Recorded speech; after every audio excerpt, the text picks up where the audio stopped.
guys, you're back on my channel because you want to hear the story time of how I had my daughter at the hospital. And here is the story time of how I had my daughter and what happened at the hospital when I gave birth to her, and here's the raw story, and here I go. So the 16th, when you're pregnant, you go to the hospital that whole week of before you have the baby. Not every day, but like once a week that last month. And I did in the whole month. I was 1 centimeter dilated, so I was 1 centimeter. The 16th was the day I was supposed to give birth to my child, and that same day I went to the doctors for a checkup, and I was 1 centimeter, and they were telling me everything's gonna be okay. She might not come today. It's normal, blah blah blah. But that same night, I went to Walmart with my mother-in-law, and I was feeling period pains, like cramps, like period cramps. And she told me it was normal. She just said, yeah, it's normal. We get home, just take a warm shower, and that will go away. So at nighttime, my doctor did tell me do not eat past 8 or 6. I think it was 6 or 8 or 7. Do not eat past those times, because what happens if you go into labor, you will poop, I guess, while having the baby. So that was my biggest fear. I did not eat past 7, I think it was, or 6. I did not eat because I didn't want to do that on my daughter. So that night, I went home, and the family was having Taco Bell, and I couldn't eat because I didn't want to eat because it was really too late. And all of my bags been packed for like 2 months. Our bags been packed for 2 months, and so when that happened, I took a warm shower, thinking like nothing of it. Yeah, I'm not gonna have this baby or whatnot. And we went to sleep like around 11:30 or 12. I had woke up my boyfriend, and I had told him I'm like going through pain. I need to go to the hospital like now, ASAP. Go wake up your mom. We need to go. And he did everything. He went to go wake up his mother. His mother came and talked to me. I told her I was in so much pain. We packed the vehicle up, and we went straight to the hospital. We went to Brandon Hospital. And the car ride there was long, and I was pretending like I was in really bad pain. So I was crying, hitting things, I was screaming, I was cussing, I was being a drama queen, but I was never going through pain whatsoever. Not even the second we left the house, I was going through pain. And so we get to the hospital, and all the nurses knew me because I had got my gallbladder removed while I was pregnant, and that'll be another story time. So if you would like to hear that story time, give this video a thumbs up. But so yeah, I had got my gallbladder removed when I was pregnant, so all the nurses already knew me and knew like I was gonna deliver it, I guess. So I went to like this room. It's like a waiting room they put you in when you're pregnant, and I went to a small little room. I took off all my clothes. They gave me like a gown, and it was just me and my baby daddy at the time. And they put their fingers or whatever, and they checked how many centimeters I was, and I was only 1 centimeter. And they're like, you're only 1 centimeter, and if you don't open up in an hour 30 minutes, you would have to go home. And me, I was being such a drama queen, so I was like, I'm not going home. I did not just take this long ass car ride all the way over here for them to tell me I have to go home. So I'm gonna act it out. So I put my acting skills on. I started crying. I went crazy in the freaking hospital room.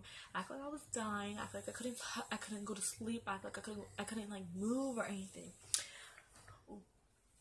The nurses would come in, and they came in and they told me, hey, look, all this screaming and crying you're doing is not gonna help. You're just gonna make it worse for yourself. My baby daddy, my boyfriend, was telling me, calm down, breathe through your nose, breathe out through your mouth, inhale and exhale. He was there the whole time, like by my side, and like 30 minutes went by, and his mom already left. Who told her to leave because I knew I was gonna stay. Like, girl, I'm gonna stay. You feel me? I did not come for nothing. And another nurse comes in. It's like already 12, so it's already December 17th. And in my head, I'm like damn, I'm not gonna have this baby the day I wanted her. So another nurse comes in, and they check me, and they're like, well, you're 2 centimeters dilated. You can go to another room. And it's already been like, I was there for 2 hours because how crazy I guess I was going, how crazy I was acting. They kept me in there longer just to make sure like I wasn't acting or whatever, but I really was acting. So they kept me in, they put me in a different room, they put us in a different room or whatever. And I told my boyfriend to call my mother and my aunt because they were going to be in the room with me while I delivered my child. So he did. He called both of them. And my mother came right away. When my mom came, they were already putting the epidural in me. And after they give you the epidural, they ask you, like, do you feel any ringing? Do you hear any ringing in your ears? Do you feel like, can you see? Do you feel nausea? Like, or do you feel like vomiting? And I answered no to those questions because I wasn't feeling like that. The pain of the epidural, 1 out of 10, it was like 1.5.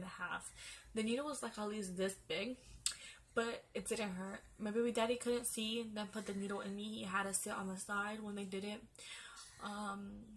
And I was going through no pain, so the pain of the needle going in me, it didn't hurt whatsoever. And I felt like the string in my body. They poked me twice, because the first time they poked me, I guess I moved, because I hate needles. I had moved, and then they had poked me again. They yelled at me for poking me twice. I was like, how is it my fault? There's like 13 of y'all behind me, and y'all can't stop me from moving?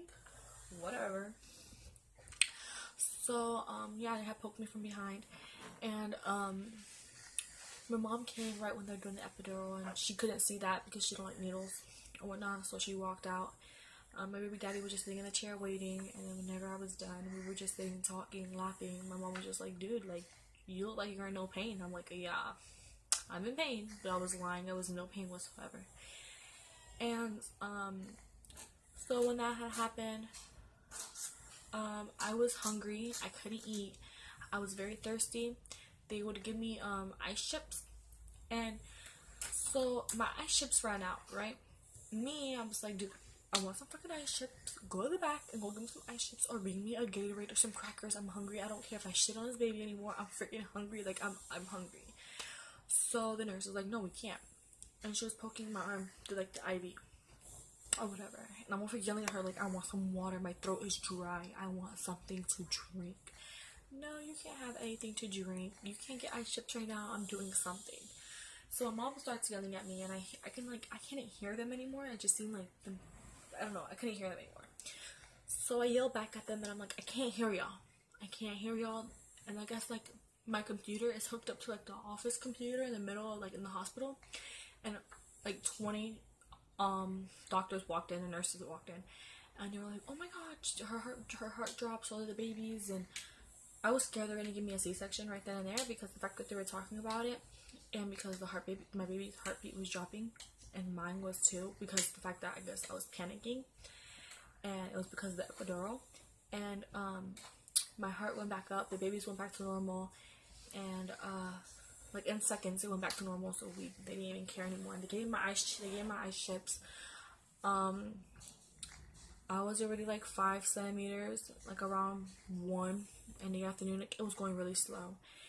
I went there at 1 in the morning. I had her at 4 in the afternoon. We were in the hospital having fun. I was sleeping. My legs were numb. I was just going crazy in there. I did not like it. I did not feel like it. I didn't want to be in there. And I had her at 4 in the afternoon. When I had her, I heard her cry. I started crying because I heard her cry. Her father and my mom and my aunt were like holding her on the side, and I couldn't hold her yet. My mother finally gave her to me, and I did like the skin to skin with her. We took pictures, and then we went to I took a shower there. His mother came and visited like around 5 after I had her. I took a shower in the hospital room, and then we went to another room. They admitted us to like my actual room where I stayed days in there. And I was in there for 3 days, and we were just chilling in there and having fun, talking to her. We named her a beautiful name, and the name, we got it from my mother. My mother loved the name, and at the time I wasn't feeling the name. I wanted like Jocelyn. I wanted something with a J, or like Jaslyn, or I wanted L. Like I wanted something different. And my baby daddy and my mother were not feeling the names that I liked. And every name my mom would choose, my boyfriend was like, oh my god, I like that name. Oh my god, I like that name. So my mom chose Araya, and he was like, oh my god, I like that name. And then I was like, dude, like, let me name the child. Like, it's our baby too. Like, I would like name the name. He's like, okay, we'll name the middle name. So we did Araya Genesis, and we had Genesis like through the whole entire process until like 2 days after, like 2 days before I gave birth. Then we were like, nah, Genesis is not it. Like, I love Araya, but Genesis can't be the middle name. We made him choose the middle name. And then we were looking again, and then we found Alizé. And I'm like, oh my god, we both fell in love with Alizé. And there was 2 different ways to spell it, or there's probably multiple different ways to spell it. But we spelled to like the actual bottle, Alizé. And that's how we came up with the name, Araya Alizé.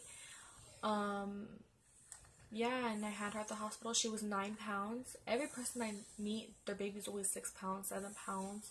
But I had a big baby. I had a 9-pound baby. 9 pounds, 2 ounces, 19 inches. She had a lot of hair. Chubby baby. We took lots of pictures for her at the hospital. We were so happy. We both stayed there. He never left my side. I didn't want him leaving or anything. We both stayed there. And we watched her first bath, her first everything. We left the hospital together, and we came home, and we just came home, and we lived our life ever since. Now we have a wonderful journey. We're living together. So yeah, that was my labor and delivery story. If you would like to hear my gallbladder removed, because I did get my gallbladder removed when I was pregnant, please give this video a thumbs up, and I will talk about the gallbladder story I had when I was pregnant and my surgery, and why did I get my gallbladder removed. And it was a very scary story. So yeah, I'll talk to you guys later. This was the story time of my labor and delivery story. The pain I went through no pain. I lied about my whole entire pain. The worst, I didn't even talk about when I pushed her out. Okay, so when I pushed her out,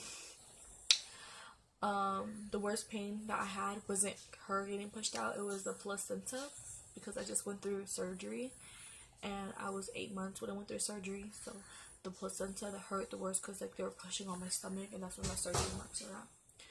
So that's the main thing that hurted me, was the placenta. Other than that, pushing her out did not hurt. I watched me give birth. I had the mirror. I had asked for it, and I couldn't eat for 2 days straight because it was just disgusting. Like, disgusting. And the nurse was playing with my child's hair. How's she gonna be like, hey, look, father, look at the baby. Look at the baby's hair. Come here, look at the baby. Bitch, get this child out of me. We not playing, hey, look at the baby time. Like, no. I'm in pain. They were like practice pushing with me, and I was just like, and then when I was pushing, because at first I couldn't push, like, there's no way you can get expert at pushing when you're having your first child, like, no. And I was like, I gotta take a shit, like, dude, this baby it's heavy, like, I feel like I'm pooping. She's like, no, you're just pushing. Turns out to be, yeah, okay, no, I never pooped, but turned out to be, I was pushing, and then I was real pushing, and she's telling me to stop pushing because the baby was coming. Before the doctor came in the room, she was already playing with my daughter's hair. And then she tells me to stop. Like, no. Like, the baby is already where the crowd's at. Like, it's coming out of me. You better fucking call the damn doctor, because you better catch this baby. Somebody will, because I'm not fucking gonna have this baby. And then the doctor comes in yelling at me, telling me to stop pushing. How are you gonna send your nurse in here to tell me to push, and then y'all want me to stop pushing while my baby's halfway out of me? So, But yeah, that's how my labor and delivery story went. If you like to hear more story times of more videos or whatever, give this video a thumbs up. Please subscribe and like and comment on this video. I'll see you again with more videos, and I will be uploading probably once a month or so. I can't promise, but yeah. So this is how my labor and delivery story went. Please like, comment, and subscribe, and be a new member of the family. I'll hit y'all later with more videos. Bye.